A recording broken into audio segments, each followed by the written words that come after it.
Hello everyone. Ang topic natin ngayon is about KCL and KBL, problem solving ng ating circuit dito. Okay, so meron na ako ditong example ng ating circuit. Ang ating apply is tatlo, no? Apply source 24 volts, 12 volts at yung ating 6 volts. Okay, meron din tayong R1, R2 at R3, 1 ohm, 2 ohms, and yung ating 3 ohms. Okay, so dito is naglagay na ako point A, B, C, D, E, and F. Okay, so maglalagay ako ng direction clockwise. Okay, so sa kada loop. Okay, so dalawa yung loop. Now, since ang direction ko is pa ganyan, so ang direction ko is pa ganyan.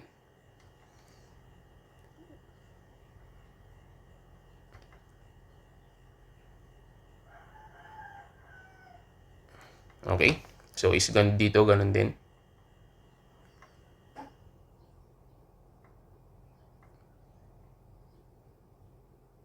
Yan. Okay, so tanggalin ko lang to.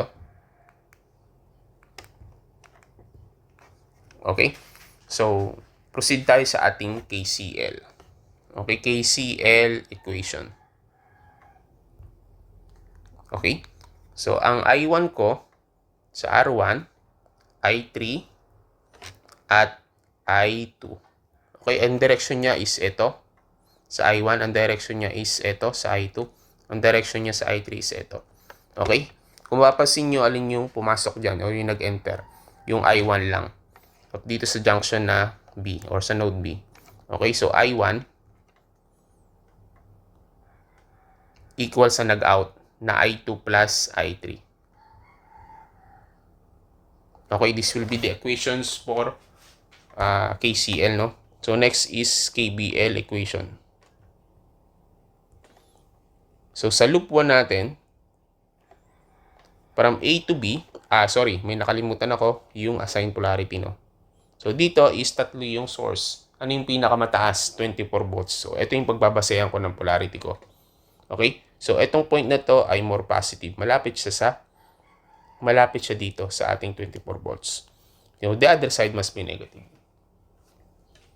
Ito, R2 mo, so dito ako mag-base. Itong point na to, malapit siya sa negative. So, negative na ilalagay ko. Malapit siya dito sa negative.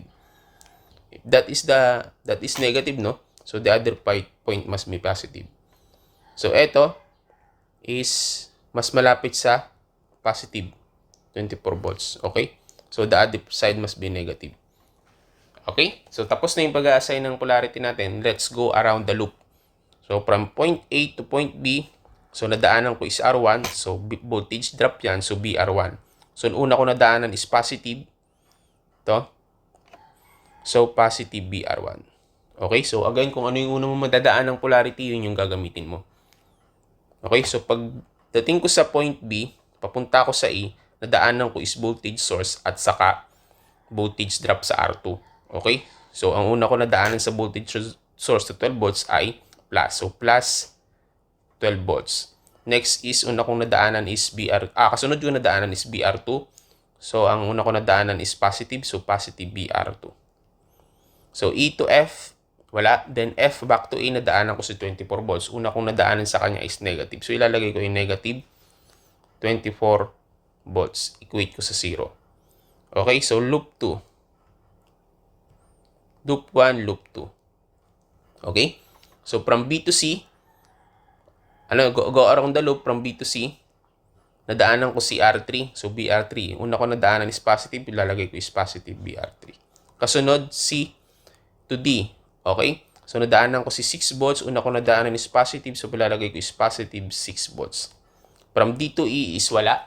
Then, from E back to B, nadaanan ko ulit si R2 at saka si applied nating 12 volts. Una kong nadaanan kay BR2 is negative. Ilalagay ko is negative BR2. Now, kasunod is si voltage. Ang una ko naman nadaanan sa kanya is negative. Ilalagay ko sa kanya is negative 12 volts. Okay?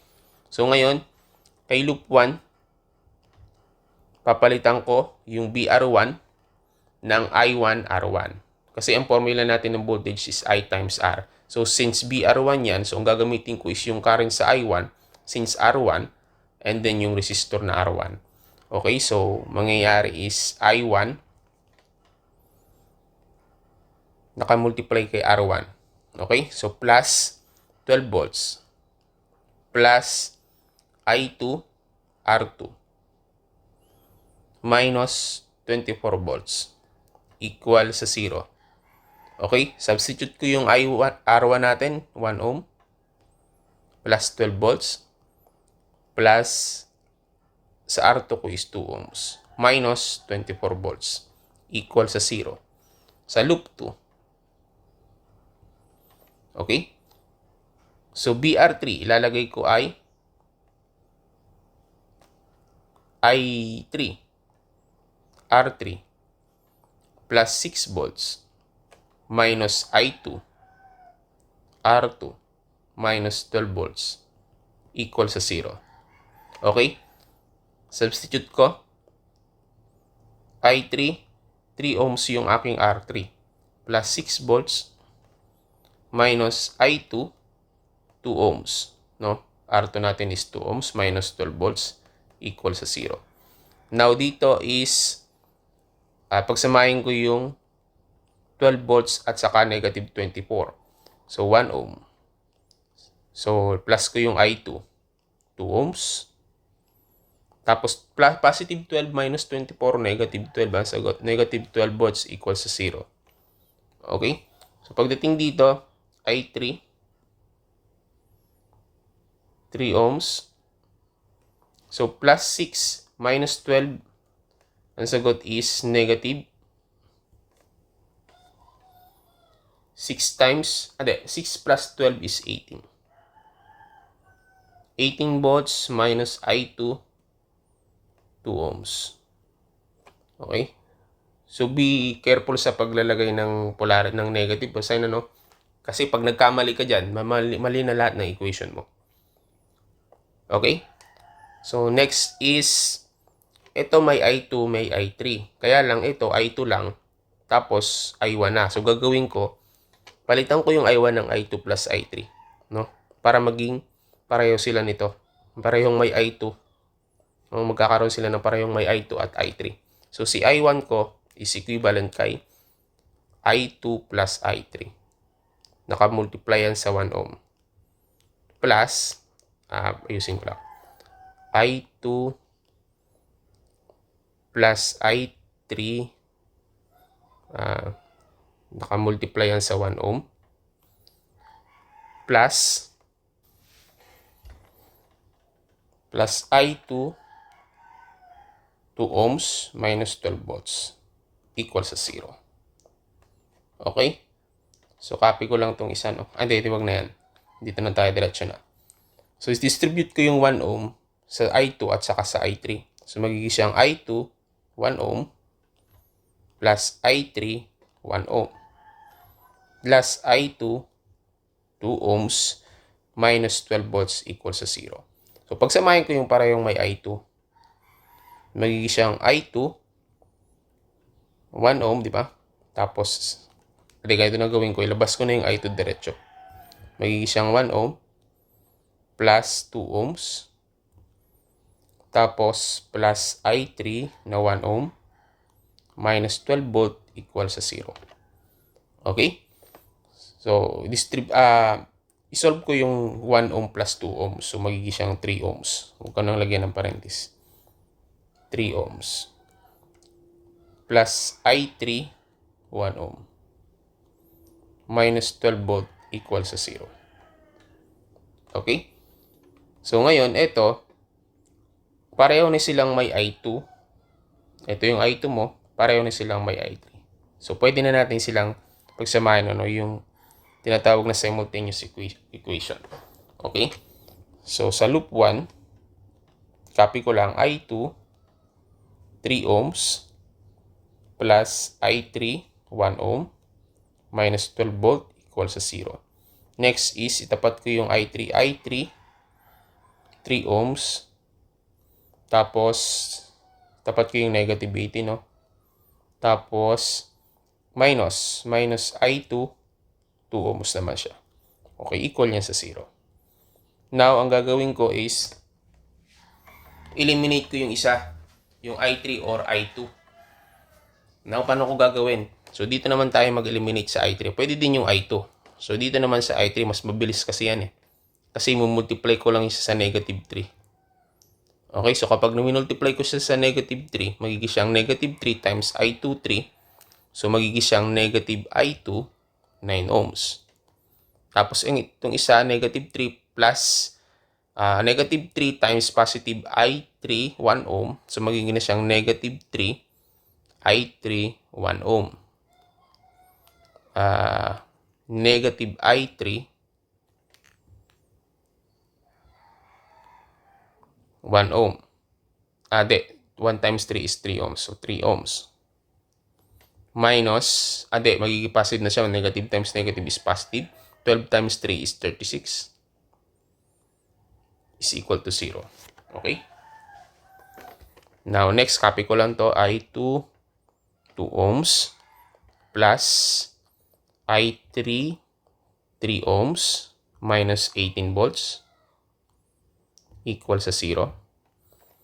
Okay, so ito makakancel na to, no? I3 meron, 3 ohms pareho sila. Negative, positive, yan, cancel yan. Okay, so matitira is parehong negative. Negative I2. Ilabas ko na yung negative I2. Yung I2. Or sulat ko na, negative I2.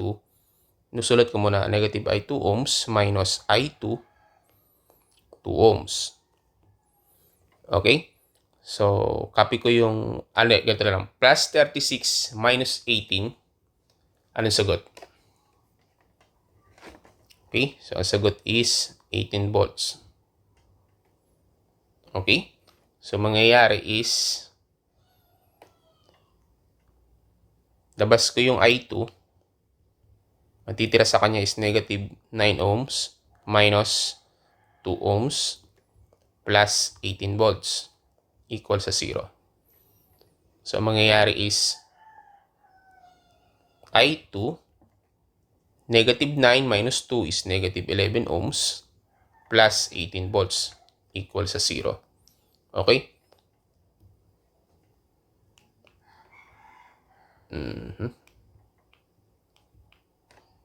Dito ko isusulat yung kasunod.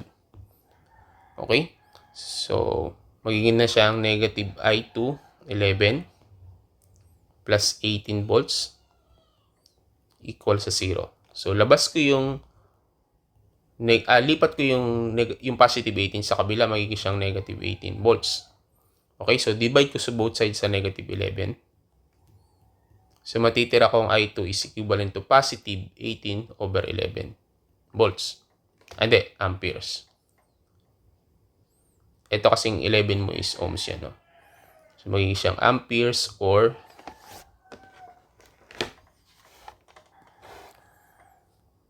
1.636.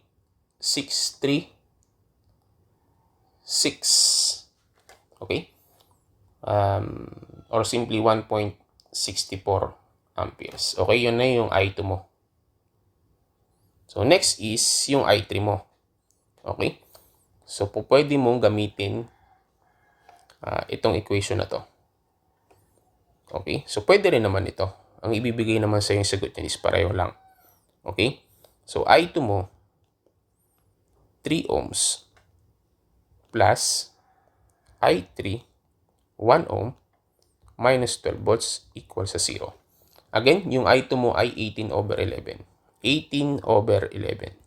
Nakamultiply siya sa 3 ohms plus I3, 1 ohm minus 12 volts equal sa 0. Okay, itong 18 over 11 amperes yan ha. So, current times resistance is voltage. 18 over 11 is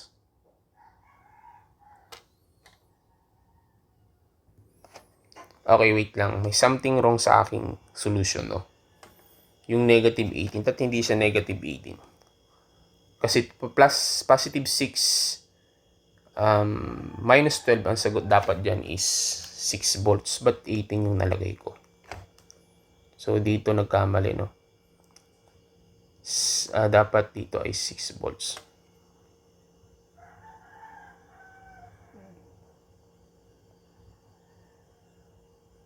Okay.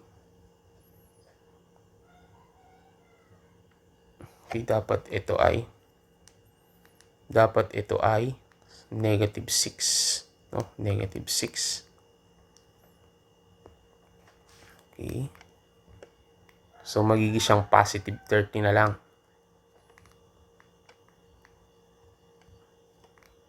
$30. Okay. So, ang sagot natin is, so, ito ay magiging negative 30.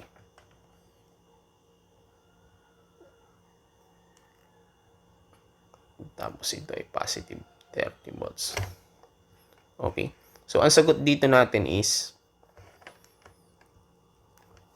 30 over 11. No? 30 over 11 or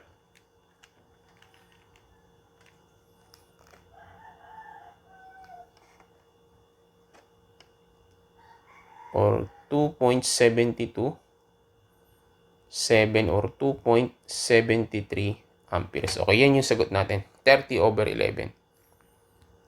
So, 30 over 11. Okay, so dapat ang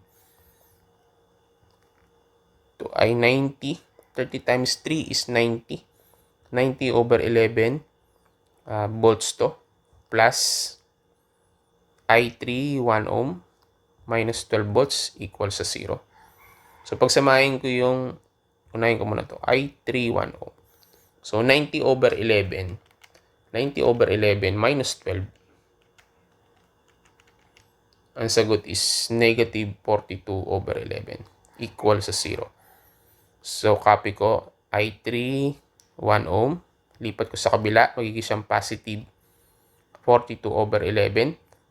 Ito ay volts. Divide ko both sides sa 1 ohm.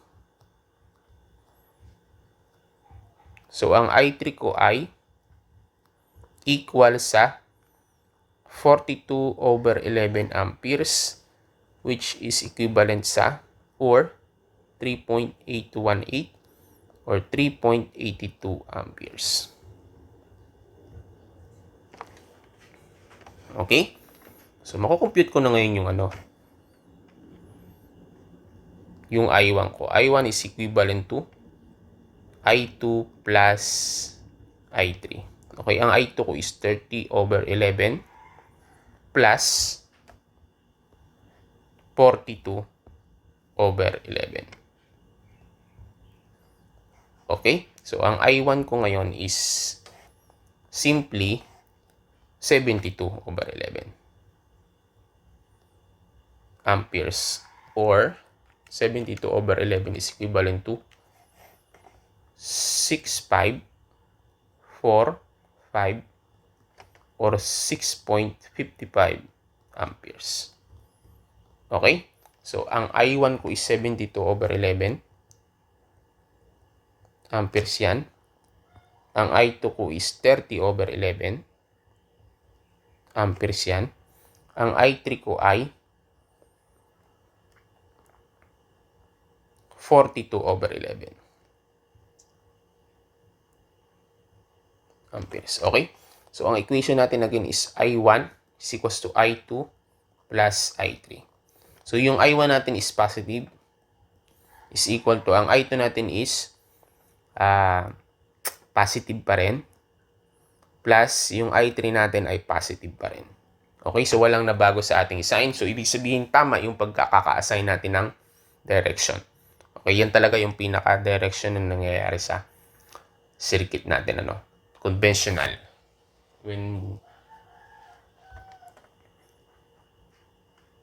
Okay? So, yun, kung meron kayong mga gustong itanong, kung meron kayong hindi naintindihan sa topic natin, pwede kayong mag-comment sa ating pinaka-comment box. And of course, kung meron akong na-miss na part, kung meron akong mali sa part na ginagawa ko, kung pwede nyo pa rin i-comment sa ating comment box and para ma-check natin and para maitama natin kung ano yung dapat na itama. Okay, so yun.